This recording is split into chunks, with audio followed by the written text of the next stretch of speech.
Welcome to Soft Bites Podcast. Your life, your dentistry. We talk about ways to have more fun and meaning in one of the coolest and most rewarding professions in medicine. Conversations on how to bring awareness, create a healthy workplace, and provide emotional insights to make dentistry a fulfilling activity while making space for one's wonder, creativity, and freedom. Here are your hosts, Manuela and George Andre. I'm very excited for this podcast today, aren't we, Manuela?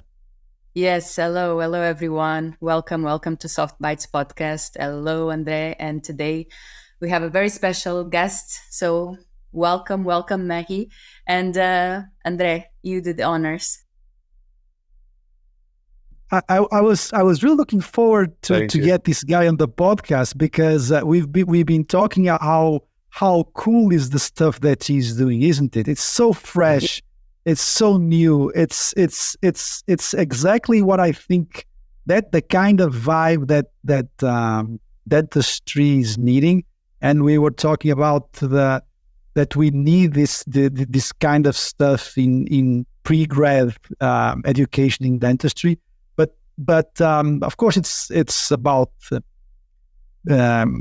consciousness in dentistry, is about creativity in dentistry, is about joy, balance, also. Joy in dentistry. But the way that this guy is one of the co-founders of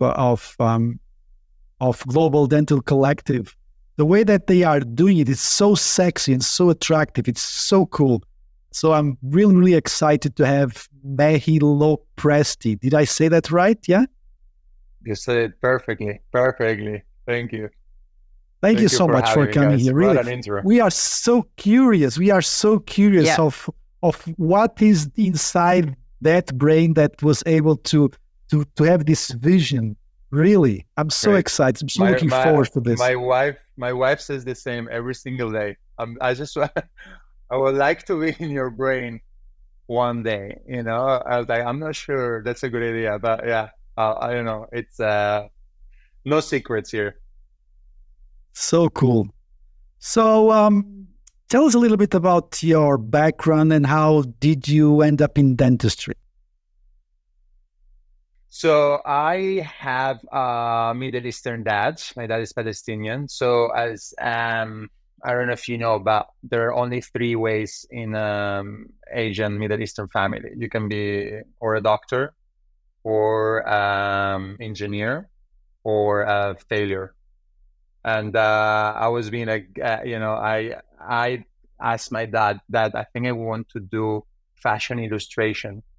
That's what I wanted to do. I wanted to do, I don't know if you know fashion illustration, all the people that they do the sketches for in fashion for the big firms. And then obviously my dad looked at me like, okay, I don't know what I've done wrong, but yeah, we don't do these things. So in your free time, you can do your painting and your photography, but I think you need a real job. And he's a doctor, as he says, he's a real doctor. So for him, I don't think I was an option for me to do medicine. He didn't see me like studying so many years. So he said, look, dentistry is a good profession. You'll have free time. For what I can see, they work very little and they make a lot of money. So you'll be fine. And then in your I don't know which TV show he saw, but probably he had in mind all the dentist with a Porsche and I'm working 3 days a week, and so yeah, so then I said, you know what, I'll listen to my dad. He must know. So this is where I got into dentistry, and it was hard because I don't think it was my profession. But I learned to love it. I learned to get my creativity into it. As I always say, and a lot of you probably heard this a lot from a lot of people saying, wow, in dentistry is full of so many creatives and people that they have a lot of creativity. I think dentistry is a profession full of artists. They were not brave enough to become an artist. And decide, I'm going to do dentistry. So yeah, this is how I ended up, and then it started my career, and loved it. Did all the specialties I could because I didn't know what I liked. Ended up being prosthodontist slash restorative dentist here in London, but always throughout all my career, always had a project aside, and you can name it.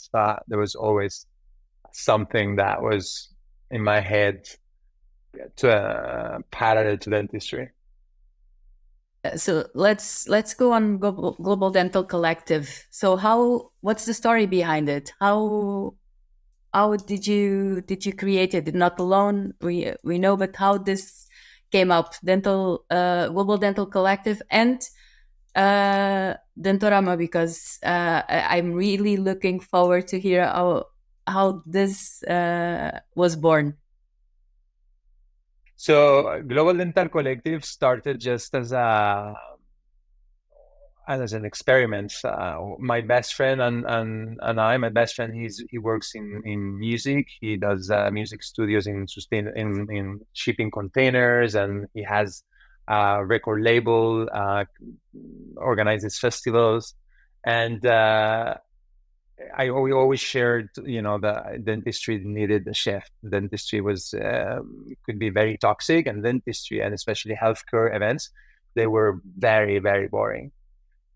So then we kind of wanted to create an event where we're not talking about anything clinical. We were talking about how the healthcare provider could be the best version of himself. This was like 4 years ago when we were like on the beach talking about this vision of creating this events, and we were going to talk about postures. We were going to talk about mindset. We were going to talk about breath work, all these kind of things that are now very fancy and sexy, but 4 years ago they were still coming to the surface, right? So we wanted to bring this into the industry, and then happened the opportunity, and our paths crossed with Joe Lovett, which is one of the most well-connected people in the UK dentistry. He's not a dentist, but he's in the industry, and he had in mind to do some kind of debate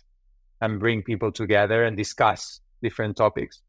So I just had something in my mind. I had an image of this very dark room with lights to the center, with 4 people debating podcast style. Maybe you can see it now in some podcasts, and then people surrounding the scenario. But there were 2 requirements: is that the people it would always be above the level of the speakers.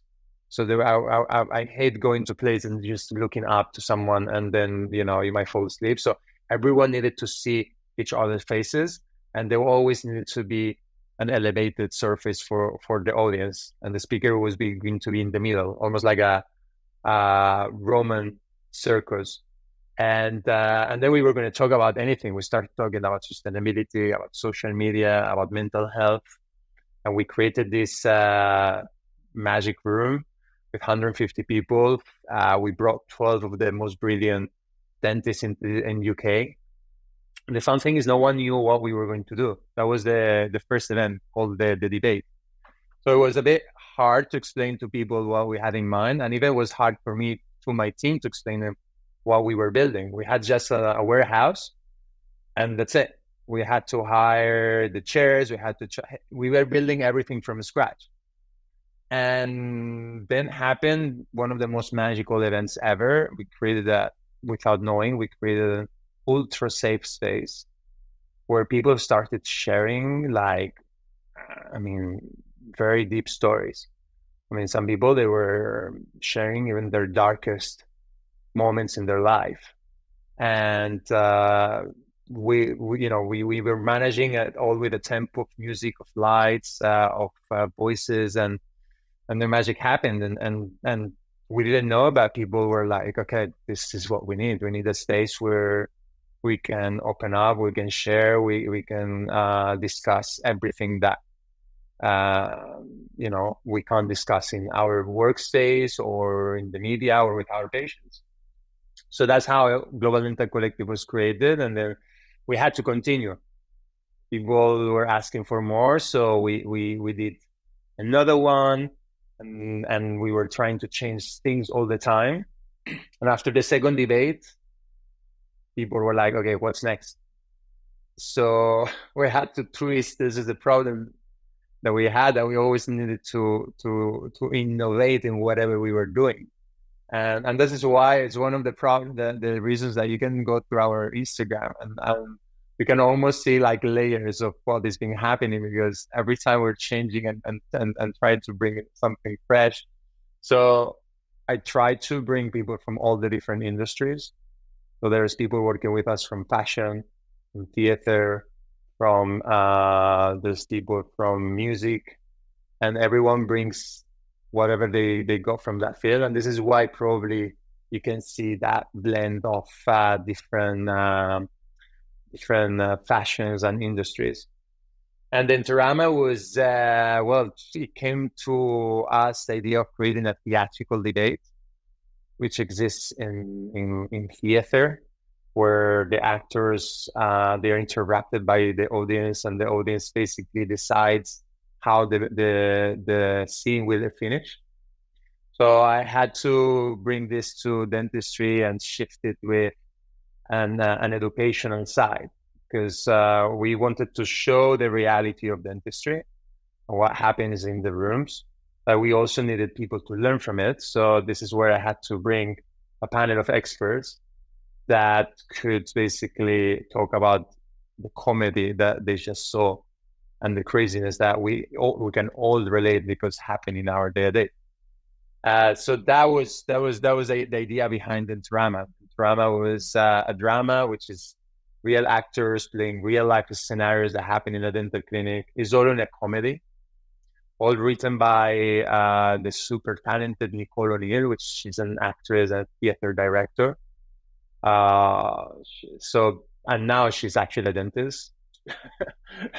She has the heart of a dentist, because she needed to learn what is behind the psychology of dentists, why a dentist would be so greedy, or why would try to fraud an insurance, or why would do more than what the patient needs, and why would treat a nurse in this way. So we're just not monsters, and that's it. No, that's what she thought. She's like, Mehy, I have an issue, and I'm starting to think that all dentists are psychopaths, because what you send me, all the problems I'm going through, this is not normal. But I had to go through her for hours and hours of conversations and trying to put her into the psychology of all this super stressful and demanding profession. And after months of work, we had these amazing actors. They played an incredible show. We had almost 400 attendees at the Braille Institution, which is one of the most amazing venues in London. And now we're doing it again. So you talked about that the audience was asking for more and more of these events. So were you surprised with the reaction of dentists? And so far, how do you think that people are reacting to something so new?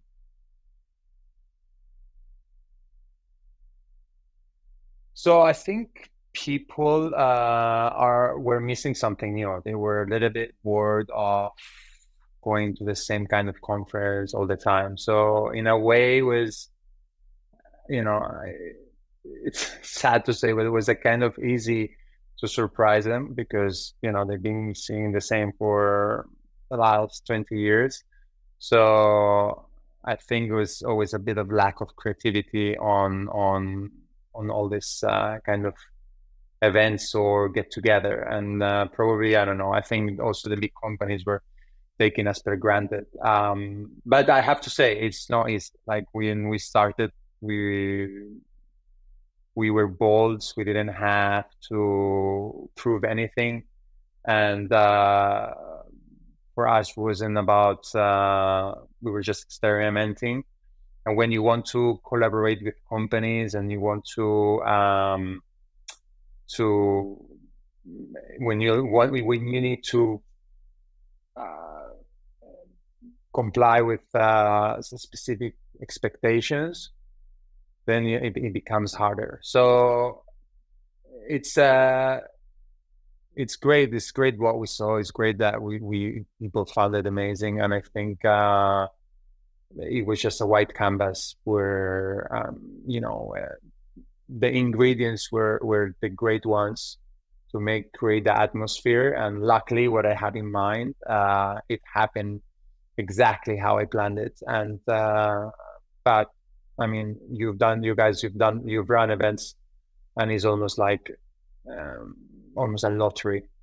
So things didn't even go that well. We had always an echo on the voices, on the microphones. The lights were very dark. Like now I see the recordings of that first event, and I was like, wow. I mean, I don't even know how we put that together. But maybe that's why people were like, say, it feels so cool, no? Because it was almost like very cozy and very like, what the hell is that? Is it actually even an event? And the good thing is that also, which that makes a difference, I have to say, we run very, very good parties, which, to be honest, was the reason of all of this. We were like, we do very cool parties. Should we do something for dentists? And then, but we needed to create some kind of reason for people to go. If you just put like just summer party, people were really like, I'm not sure, even though everyone wanted to go for the party. But we needed to create some kind of, knowledge. So the reality of the fact that the debate and Dentorama is just an excuse to throw a party. Just before we go on, Jorge André is going to be one of the panelists on the next one, right? Yeah, I'm so excited, and I mean, I would have loved to have you too, but I think you had some commitments, Manuela. And basically, I knew you already, Manuela, as you know, and Jorge André, I knew his clinical skills, but not his this part of his skills or professions. And when I heard him I actually heard him first time at a podcast with Jazz Gulati, cool. And I was like, wow, this is so cool. I told you, I'm kind of terrible podcaster listener and a terrible online follower. I'm actually the worst online person in the world. But that got me engaged for the whole hour. And it was actually very refreshing. So that, as I said, okay, Jorge André, I need you to come and share your wisdom. I saw the videos of the party, so I said, I have to go there. That was the reason why. I know, to be honest, is that the reason everyone comes that they don't want to say it. Everyone is like, no, I want to go and learn, open up. But the reality is that people just want to dance till 3 a.m. That was the reality. Mehy, going back to, I was telling you, that safe space that you mentioned, I think it's so much needed in dentistry, and dentists are really desperate for it. And you can see, me and Jorge, and they also see it on our conscious leadership course. We see from the moment that safe space is built and that dentists start sharing, you feel the energy of the room changing, and that's very special. And I'm sure you get a lot of requests for help and guidance from colleagues. What do you think nowadays are the main struggles of dentists, and can you tell us a little bit about that? What are the main struggles of dentists nowadays? I think it's going to sound like topic answer, but social media, it's making things very hard. It's a very interesting tool, and I always say, like, it's a blessing. So much information that you can get in seconds, but sometimes it's too much. And there are a lot of things that I think you shouldn't know yet. And it's like life, no? You need to burn steps and different tires in your life to get to wherever you are. So if you're exposed too early to some stuff, it might put too much pressure on yourself, and you might not allow yourself to make mistakes. And this, for me, is one of the only way you can grow in life. It's true that dentistry, I always say, doesn't allow you to make a lot of mistakes because you have a patient, but making mistakes on understanding where you can be better, where can you improve your communication, where can you make someone feel more comfortable, how can you manage expectations, because when you manage these expectations, you actually can do the dentistry that and you can then start not over promising.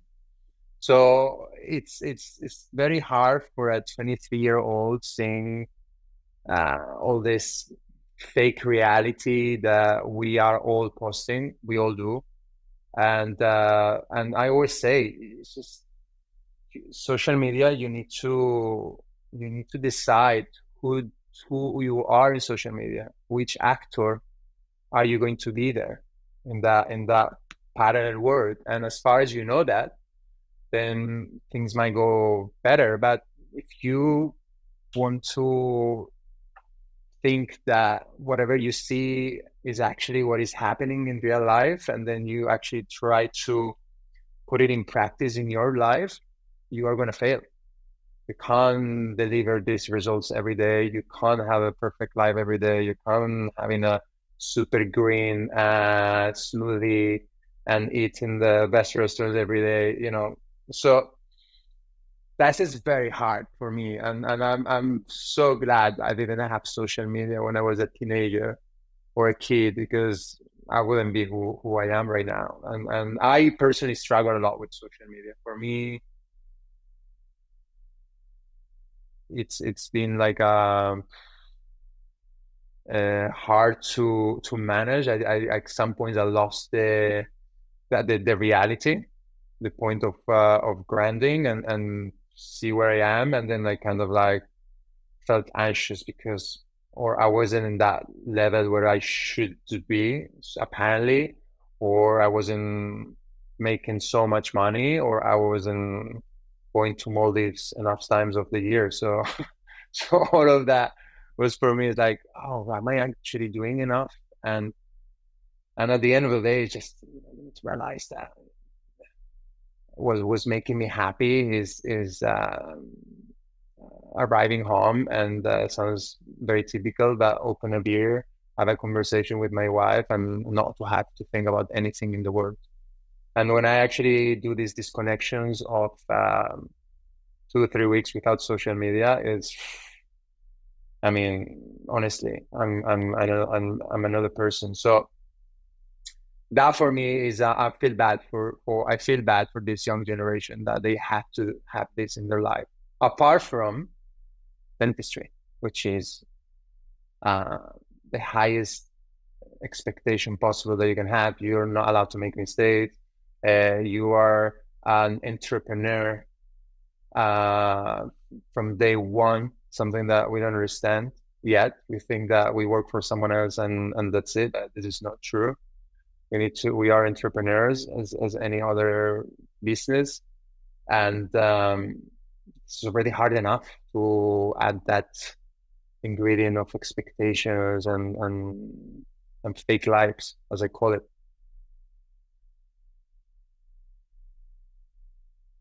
Yeah, that's very interesting what you said. The guy from NVIDIA, I don't remember the name of the guy, he says that the only way that what most companies need is people with character to deal with the really difficult stuff. But character can only be built through struggle, right? So it's very paradoxical, because in a way that confidence comes from struggling, and struggling comes from mistake and from suffering. And I think it took me about maybe I don't know, maybe 40 years of my life to realize that actually struggling is good, doing mistakes and feeling ashamed, all that thing that really looks awful when you're going through. But when you come out on the other side, that's when you can actually see how beautiful that is, and that's what makes you. And so a little bit out of the script that we had for you is so. Can you name a few times in your life where you really went through difficult times, whether professionally or personally? Do you remember some? I mean, you said that you live in different countries. I'm sure that was not always easy, right? And then living in Madrid, a Latin lifestyle, and going to London, for example. I really struggled in London. I worked in London. I did the Clean Dent where you at King's, and then I started to work in London once. 1 week a month for about 2 or 3 years. And I remember that I left here, it was sunny, and I would get in the plane, and then I would wake up in London when everybody was in the rush everywhere. That was a struggle for me. It's difficult. So in your profession, do you remember what were the things that you struggled the most with, and like really hard stuff that really affected you? Can you, professional or even personal, if you want to share it, that Sure. were important that made you rethink and made you become more humble and more conscious? Can you share that? Yeah, of course. Well, the first days always the first days are hard, and I have traumas with first days. And my name is very difficult to pronounce. So I grew up in a very Spanish town where we are all Fernandos, Franciscos, Pacos, Joses, and then it was Mehiar.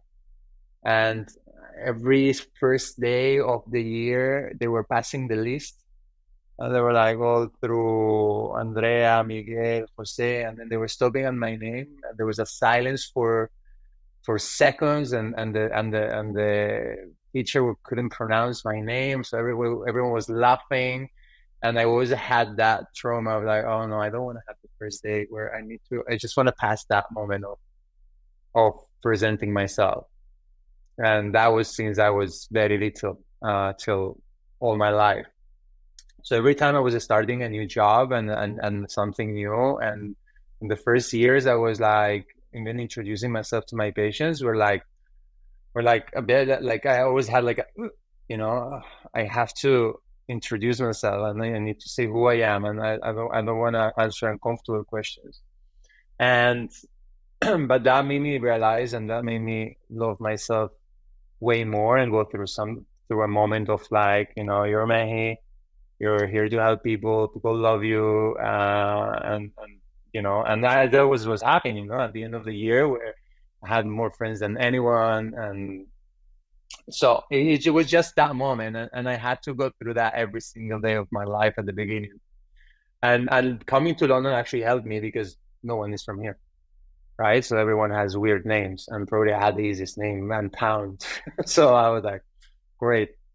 So London helped me on that, and the weather is very bad, but I started to realize that now in the last years. In my first years, there was, meeting so much new people, doing a lot of cool stuff. It was hard to get into the industry, but I was kind of young, so I didn't care much. It was like a bit more bold.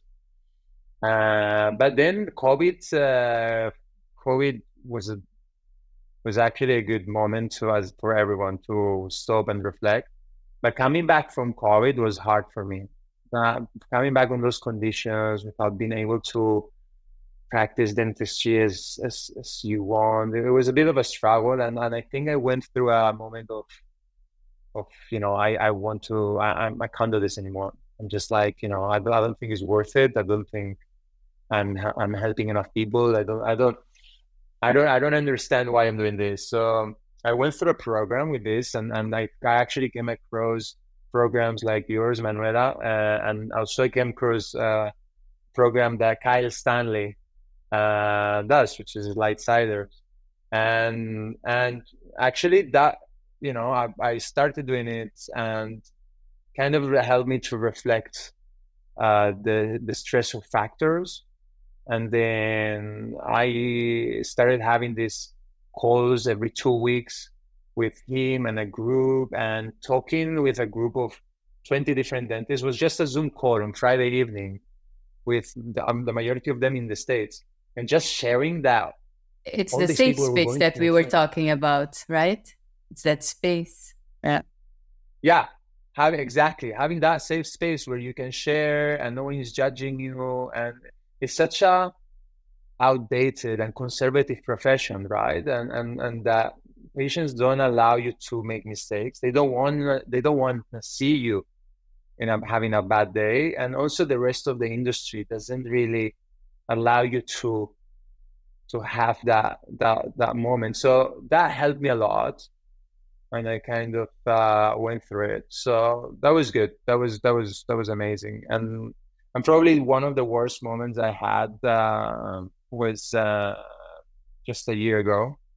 That was probably one of the lowest in my life, where I had to go through a lot of difficult things with the war in Palestine, where I have family. I just had a newborn a month before, my first daughter. Then all the clinicals, someone complaining because had a pain on a crown was for me already like, oh my God, I'm going to lose my job. And, and then also with Global Dental Collective, things were not going well. We split ways with one of my business partners. So everything came in a month time.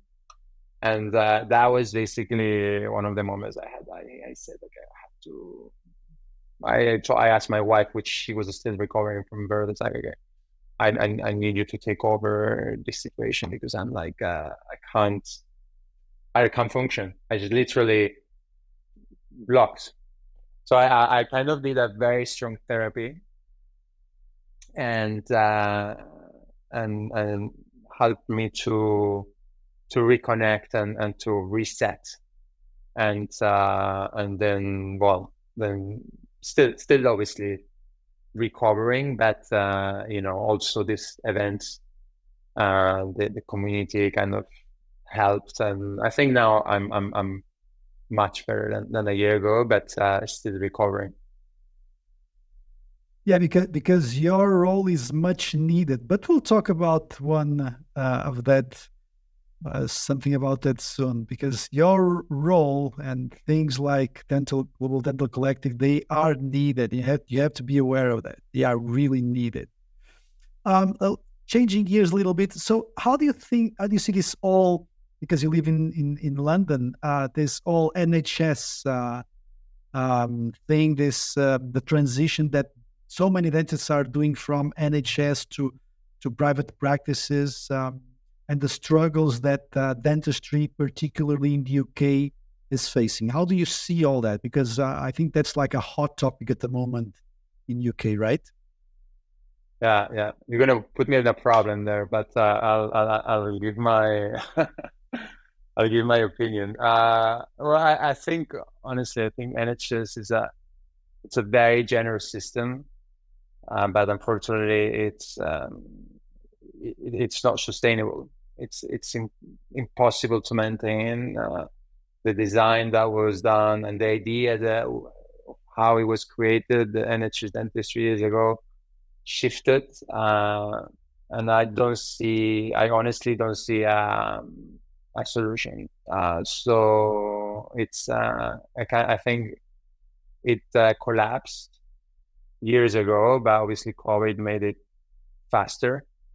And right now, exactly, I mean, people want to make a living out of it, and the better NHS dentistry you want to do, the less money you make, and basically people can't really do what they want to do. So it's very normal. I can see that NHS is going to shift to private dentistry. I think preventative dentistry needs to be way stronger. I think measures to eradicate sugar consumption or it's just as simple as that. Needs to be in place, way stronger. I still see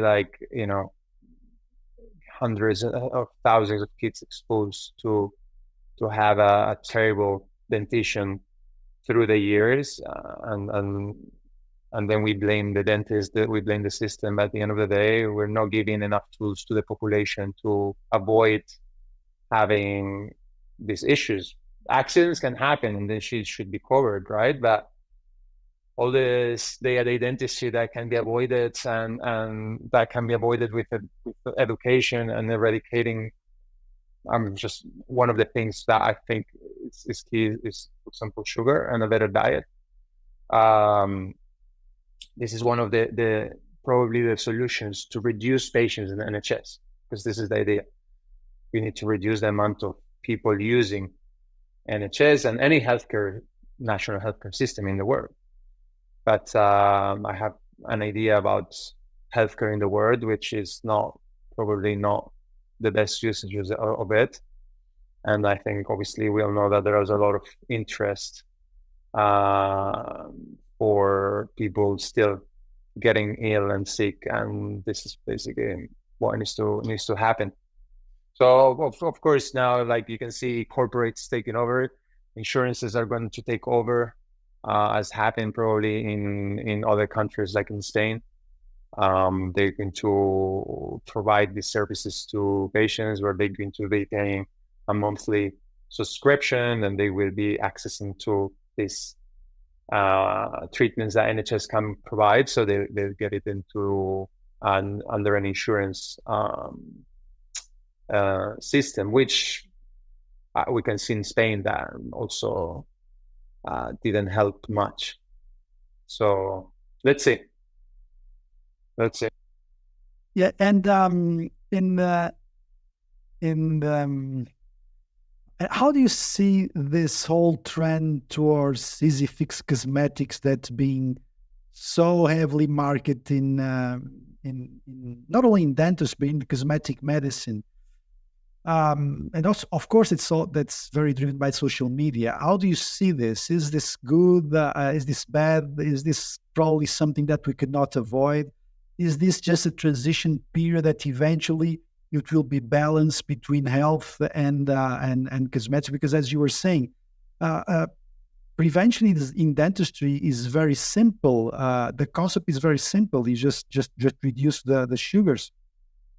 But do you think that this trend towards aesthetics and cosmetics, do you think this is transitional, or do you think this is just a place where no return? Because I see that the balance is not very good. I think that we would probably need something more health-based than instead of so much cosmetic dentistry-based. Because even I see the young dentists coming out, they heavily market themselves based on cosmetic dentistry alone, And for me personally, I think this is not sustainable, not only from a business point of view, but especially from a mindset and mental health point of view. I think that, at least for me, one of the best ways out of this rabbit hole is to see dentistry more as medicine rather than as cosmetic medicine. What are your thoughts about that? I hate the word cosmetic dentistry. I think it's. I don't think it's making any favor to the industry, to the patients or self. I don't think is understood, and I don't think is used properly. And cosmetic or aesthetic, if you also, we like to say that aesthetic is more biomimetic dentistry, right? We're just basically recreating nature in a beautiful way, but any of the two used as just putting in the same bag dentistry than hairdressers or makeup artists, with all the respect, which I love these professions, but they are professions that they most of the times they can have reversible treatments, right? So you do your hair, you do your nails, and most of the times you don't like it, you just wait and grows again, or the nails come up again, or the makeup, you just remove it and that's it. But in cosmetic dentistry, this doesn't exist. Once you do any minimum treatment on the tooth, is irreversible, and once you touch it, it needs to be kept touched the rest of your life. So I think as you said, something very interesting that you said is like, we need to bring, and there's a huge movement around the world, and I'm very proud of it, of people trying to bring the mouth into the body and connecting the mouth with the rest of the body. And that's step number one.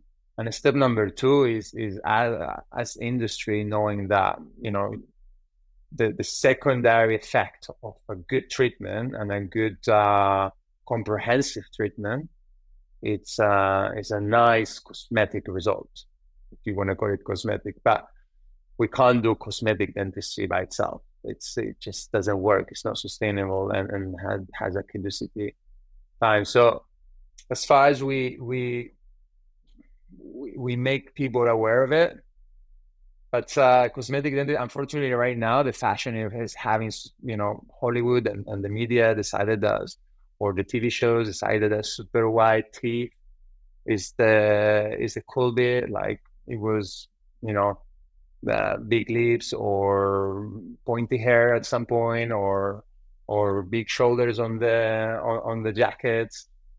Now is very white, big teeth. So let's see, it's a little bit of a mix. I think it's a mix of what the industries of fashion want us to consume, and it's also a little bit of what our responsibility on saying, okay, here is the limit.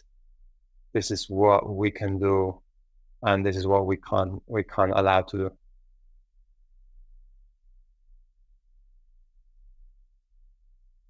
Andrea, I don't know if you want to say something else about, because I'm changing subjects.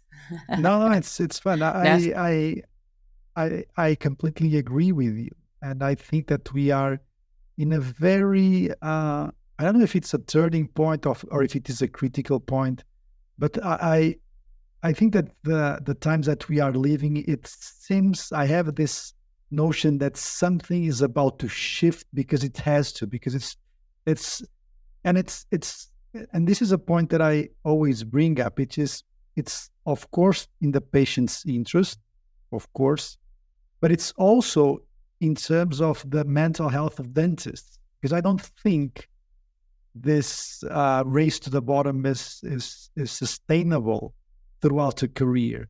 I think if you don't base your dentistry on the patient's best interest, I think you'll burn out much faster, and you will eventually be eaten by the profession. You'll be completely fed up with the profession because at the end of the day, I think humans are wired to help others. And if you don't have this strong feeling that you are really helping someone in the most, of course that you're paid to do this, but if you are not connected to something that is this patient's best interest, I think you will not be happy with the profession if everything is based on cosmetics and just focus on bringing patients through social media and just come to me because I will make you look good. I think that's a very tricky and a very dangerous way of getting patients to you, because there's always a catch. They will always bring you a catch with them. Well, yes, I agree with you.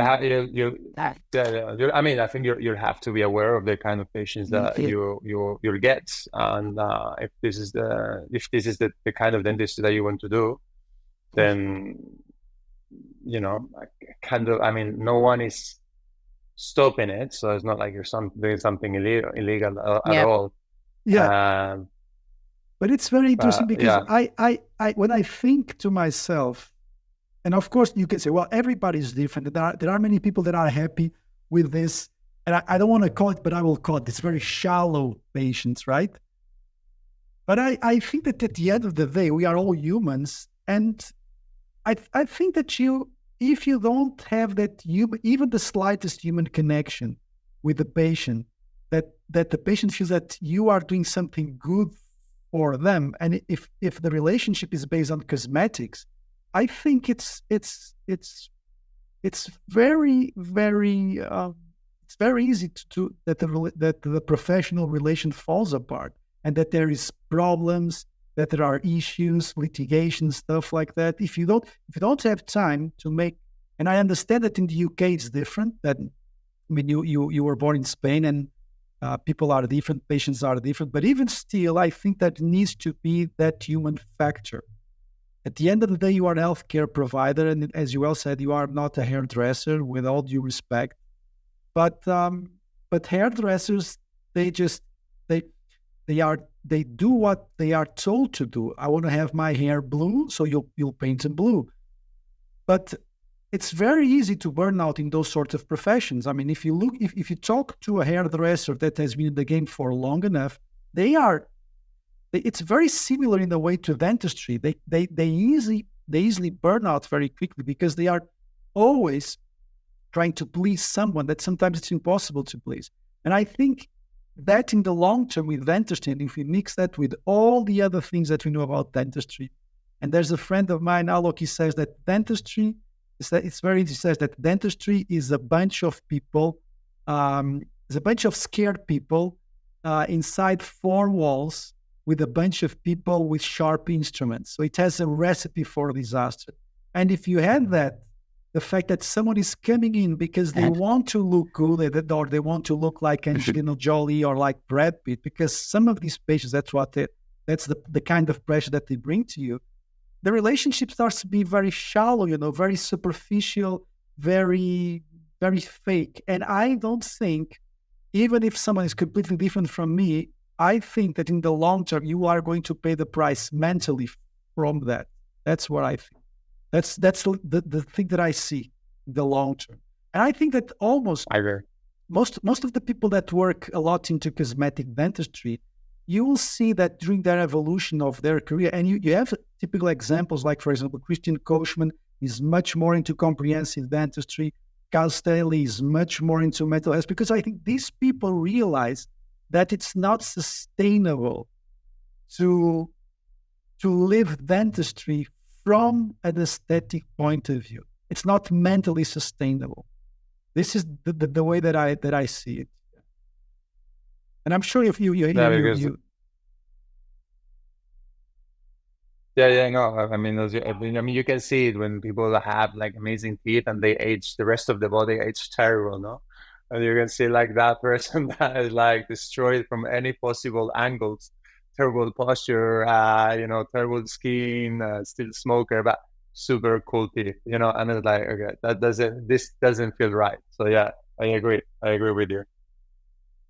So, Mehy, the kind of discussion that you want to bring to the public and to the dentistry community with Global Dental Collective is still very limited, and of course, it's still not structured in the pre-grad training. I don't know how is it in England, because I know that in the UK maybe a little bit more ahead, but I think in the rest of Europe, no. So subjects like communication, dealing with expectations, perfectionism, not over-promising, mindset, all of those subjects that we talked about here in the podcast. You are doing it also in Global Dental Collective. Do you see that as something possible in the future for these subjects to be structured in the teaching in the university, or do you think also from another point of view that are students ready to be exposed to this information? Because, for example, I'm going to give you my example. I'm going to have two courses in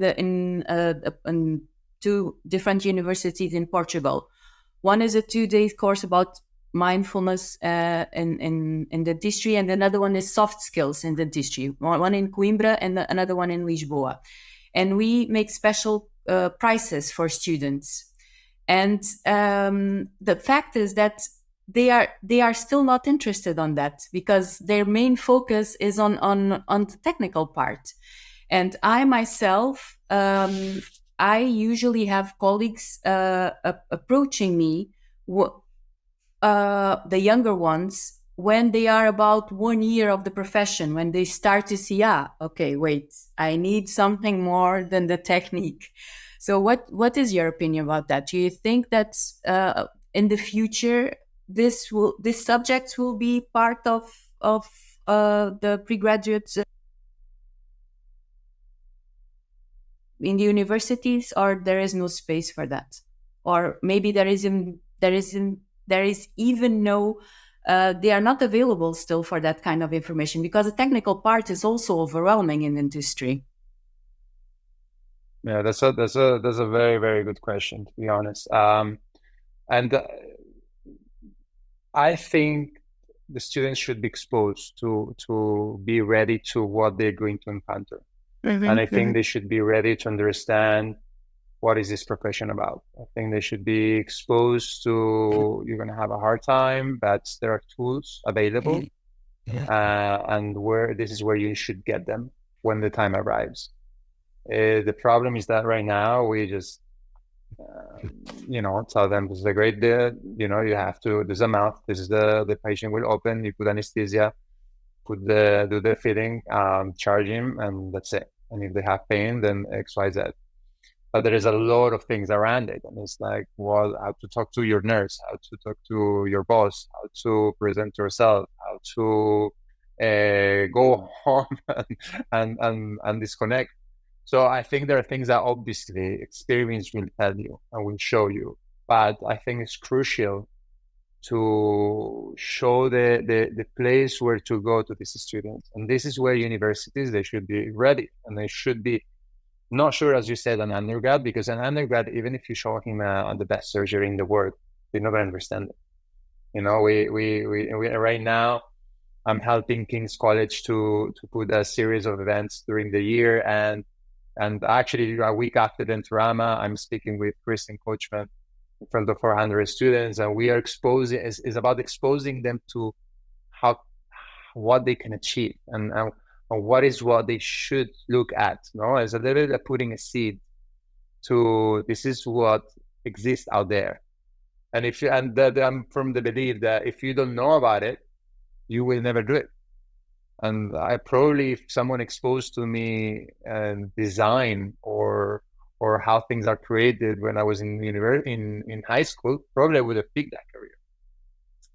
So if someone exposed to you, this is the best dentistry, comprehensive dentistry, for example, that you can achieve, even though now you don't probably know what it is about.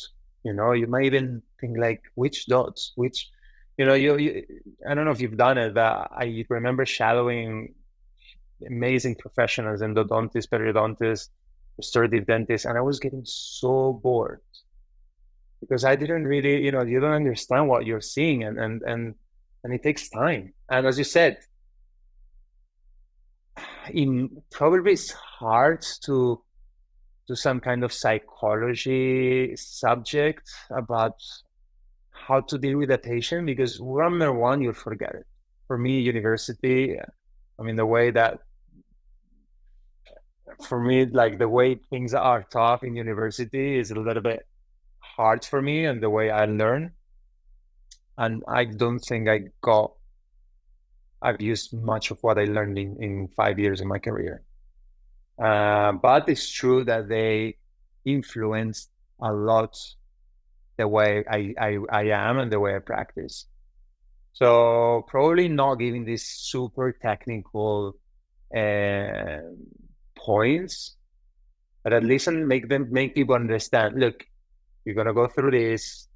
Don't worry, when you go there's this, and build these communities, there's these programs, these communities, these courses, but just make people aware what is going to happen and where you can go. Because right now it's like, they're making the students feel like, oh no, this is fine, no worries, this is bullshit, no, you'll be okay, nothing wrong is happening. It's a great profession. Just work 8 hours and do as many fittings as you can, and then do as many this as you can. It comes with experience. That's what I hear a lot in the university. It comes with experience. Yeah. Yeah. Oh, they do. They say that. Yeah, of course. It comes with experience. But, maybe your experience is very bad. I mean, you might not know what to do, and you might not have the tools. It's about tools. If you don't have the tools, you might go through it, and maybe you're lucky enough that in your house and your parents and you have a super structured family that they decided to give you these tools as a kid. But if you don't, what do you do then? How do you know that you have a problem of communication? How do you know? Yeah. How do you know that you have a problem of management? How do you know that you shouldn't shout at your nurse? Or how do you know that, it's how do you know that it's okay to get paid misery?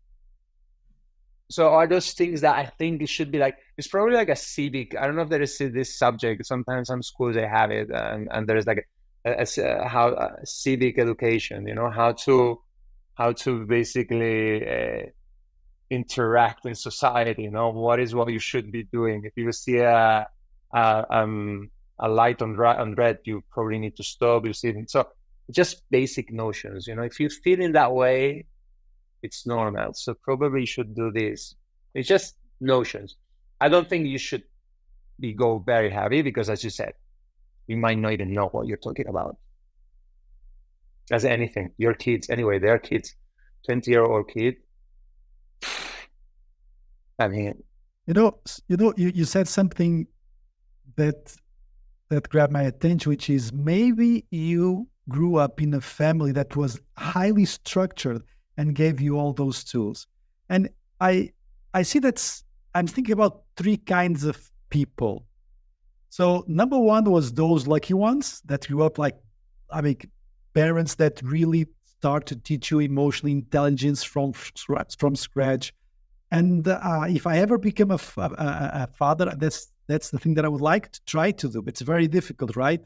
Or maybe you were born from parents that were extremely conscious and very balanced, and that was just the normal for you, just to be emotionally intelligent, which is very rare. And then number two is people, and probably you are, and all of the three of us, we are into this second group, which is we thought that was something missing, and we went to learn it. Right? You understand? Look, there needs to be a way that I can improve myself, and I am not a fate of my genes. So there's something I can do about that. But you did it from your own, right? And the third group is, and I think that people like us, we tend to underestimate this, which is there are many people that are not even aware that you can change yourself. You know what I mean? And I think that we often overlook this, and we often believe that actually, no, most people, they just want to improve themselves. They are aware that something is missing. They just want to improve themselves. But what I realize is that actually there are many people that they feel the situation, but for some reason, they just believe that I mean, this is just the way that I am. There's nothing that I can do about that. And this is why I was telling you that, and for me, this is something that I feel sometimes, which is in those days that I'm more tired, and this is also the reason that we do the podcast, me and Manuel. I think that we do this for the sake of it, right? Because at the end of the day, if you help even someone in Spain or in France that just listen to the podcast, well, actually, there's something I can do about myself. There's something that I can grow, because sometimes people, they are not aware of that. So whatever you are doing at the Global Dental Collective, in your worst days, just remember that. Trust me, remember that the stuff that you're doing is important, is more important than what we think it is. So yeah, and this is what makes me keep going. So yeah, I agree. Yeah. So if you had someone like a younger brother or a younger sister or someone in your family that was starting dentistry at uni, what would be the conversation that you'd have with them? I mean, is it too early to have that conversation? Would you wait for them to finish the course? What would you say? Well, I would first ask them if they really want to do it because they like dentistry, or what is the reason. Because I truly believe dentistry is a safe bet for a lot of people that they probably couldn't do a more difficult career, let's say, or on paper a more complicated or longer career, like probably medicine, or a lot of people, as I said, that they didn't know any better, or coming from a background of doctors, and so sometimes for the financial reason also.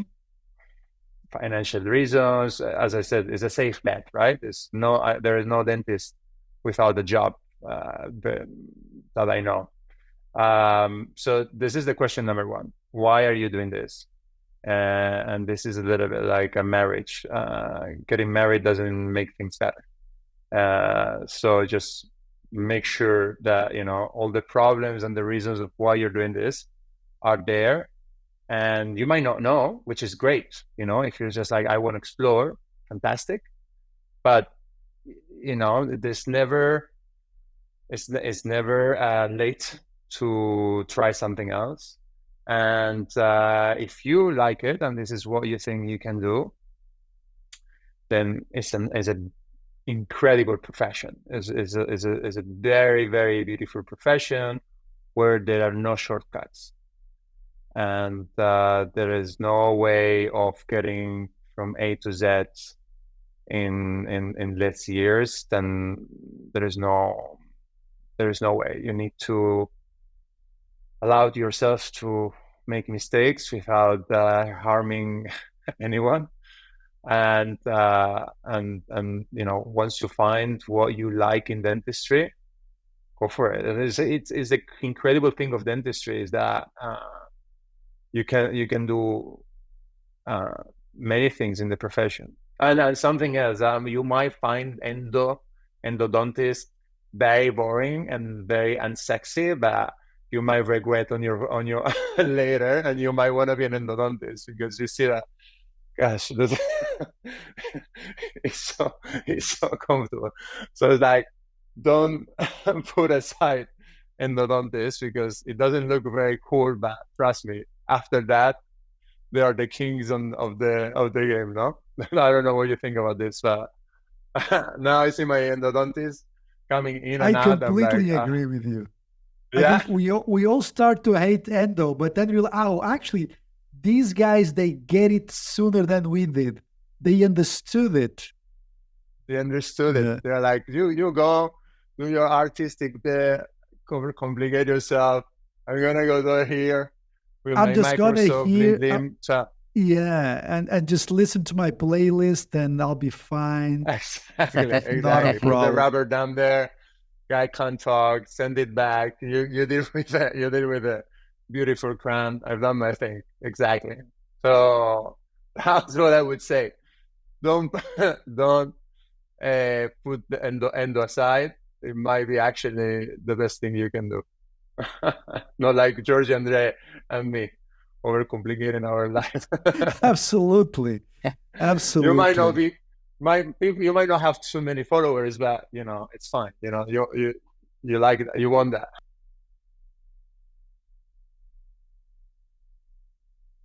Mehy, do you have a vision for a global dental collective in the future, or are you just riding the wave and see how it goes organically? Because you mentioned in the beginning that things have been evolving and they're always changing. Do you have a vision of what you want it to be in the future? I had a vision since the beginning of my career on building community, and it wasn't in this way. It was more in a creating from creating scraps. My vision was doing something like what Figs does, which is creating communities of how cool you look wearing your clothes. And this is what actually something I had in my mind 10 years ago. So I kind of everything is going back to building a community, and I can envision a very big international community of young professionals trying to make a change and enjoying in these unconventional events around the world. So yeah, things are happening. Very interesting conversations are happening. I don't want to jinx anything, but we want to connect people around the world. Let's put it in that way, and give them a platform. And I think we're into something. So yeah, let's see. But for now, we did ride the wave for 2 years now, almost 3. And it's been a huge roller coaster. Days what George Andres, you're a surfer now, so you know the days that you go and there are no waves. There are days that you think the waves are amazing and you can't catch any of them. And some days that you go without any expectation and you had the best day of your life. So we've been through that. Now I think it's time to reflect and see next steps. But yeah, definitely after Dentorama, we are going to try to evolve to something else. We are your fans, really. I think that you're doing is so noble, so fresh, so good, so cool. Everybody that I come across that talks about Global Dental Collective, this is just so well done. It's so cool. Thank you. And do you see yourself doing dentistry for the rest of your life? Because one thing which is, if you are into the branch of dentistry, whatever that is, even the outside clinical dentistry, it's good to have a little bit of skin in the game, right? But would you ever see yourself? For example, I give a lot of I do a lot of courses and stuff like that, and some people tell, look, you should only do teaching. I was like, no, I should be in the arena struggling and getting my mandible knocked out, because I want that's where the richness of teaching comes from the struggle. And so look, this is the shitty work that I do because I was just completely unaware of this and that. But would you ever completely get away from dentistry? Because you said that you are a very creative guy, right? Would you ever completely stop dentistry? Some days I arrive home. Some days I arrive home and I'm not. That's it. This is my last day, for sure. But you know what? And I always thought I would. To be honest, I would not do dentistry forever. But I meet so many cool people, and I'm very lucky that I work in a very cool clinic, and I meet very, very interesting people from all the different industries. And being a dentist in London can be very, very cool. So that human connection, and it's still just when things go well, it's just it's very satisfying, and to be honest, we complain a lot, but 99% of the times things go well. It's not. Yes, that's it. Yes. It's not like I don't. To be honest, I didn't. But I didn't have the a complaint in my life. It's the 1% that keeps you awake. Yeah. Because we're not ready. Because we're not ready. We have a podcast, and we recorded that, or I think we've recorded that, which is the unvalued benefits of being a dentist, isn't it? Something like that. And it's true. I mean, dentistry can be so cool. I mean, you work in London. I mean, you said that you work in a cool practice. You meet interesting people. And if you look at the bright side of dentistry, there's just it can be so cool. It can be, you meet people, you interact with people. Once you get to the point where you know what you're doing, number one, you have the right tools and you know why you are doing it also. and you know how to manage expectations, and your communication skills are top, there's not much to worry. Once you know how to handle all this, then dentistry becomes very cool. And if you're lucky enough to do the dentistry that you want to do, and that is specific things that actually you're excited about, then it's amazing. It's just a bit hard to get there. And there are a lot of ingredients, and sometimes you need to open your own clinic. That's another addition of complexities. But I be honest with you, I'm an associate. I don't own my own clinic, and I'm in a very sweet spot where I can practice the dentistry I want. I meet super cool people. I ride to work 15 minutes back. I practice dentistry 3 days a week, which for me is a very good balance. But to get there, obviously, you need to figure out a lot of things. So I think it's like, if after, you need to, again, you need to try, see what you like, see what you like. But if you get to that point, dentistry is very cool, and it's they pay us very well. It's an industry that we can't complain. You can make more or less. It's a good profession, and you can do it anywhere in the world. Anywhere, a dentist is needed anywhere in the world. You might have to do. If you go to the States, or if you come now to UK, it might be a bit more complicated. If you're lucky enough to be in Europe, you can almost jump from country to another. You just need to learn the language. Wow, you can practice dentistry anywhere. Which, there are not many professions that you can do that. So that's a very good message. Yeah. That's a very good message, because I think that sometimes when you talk too much about the problems, it seems like dentistry is just one big problem, and actually it's not. It's like dentistry is like one good damn of a profession, and it has some problems, but overall it can be very cool. And again, let me congratulate you, because you took the time. You have, you could be in the safety of your clinical practice on your balance, but you took the time to be sharing something, and just that will, and that drive that you have to be able to share and to be able to expose people to the struggles that they need to face in dentistry. You have to remember that people need that, and sometimes they need more than what we think that they need. And they may not seem that they need it, but sometimes the right word at the right time, the right event can really make a big difference in someone's life. So in those worst moments, just keep it up, because what you are doing is really special. There's nowhere in the world, trust me, there's no... You see some things in the US, but there's nothing like Global Dental Collective at this point in time for what I've seen. Really, it's such... The taste is so good. It's such well drawn. So congratulations for that. Thank you. Tell the ones that are listening to us, how can they find Global Dental Collective if they want to know more? If they want to attend one of the events, how can they find? Or just Global Dental Collective is the website. Global Dental Collective. There you can have information about the events. Also on Instagram, they can find us through Global Dental Collective. And next event is in October 18th in London. It's a Friday evening.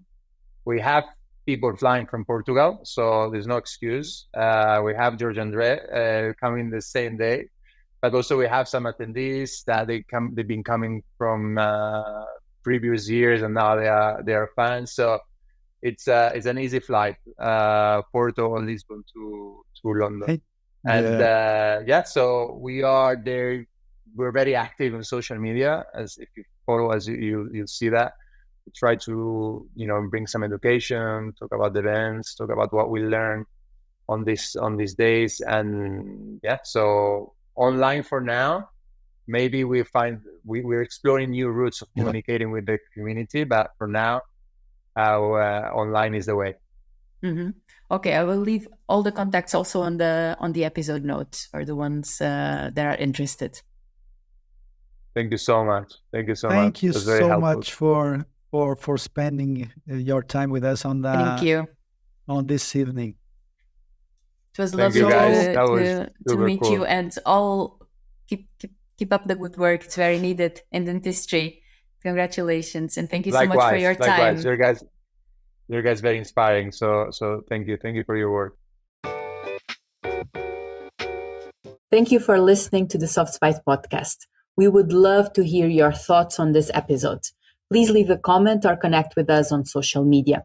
Your comments and messages will help us to know you and our profession a little bit better so that we can offer real value in return. And if you like it, please subscribe. If you want to learn how to be a leader and drive change in dentistry, take a look at our Conscience Leadership course at softbites.online.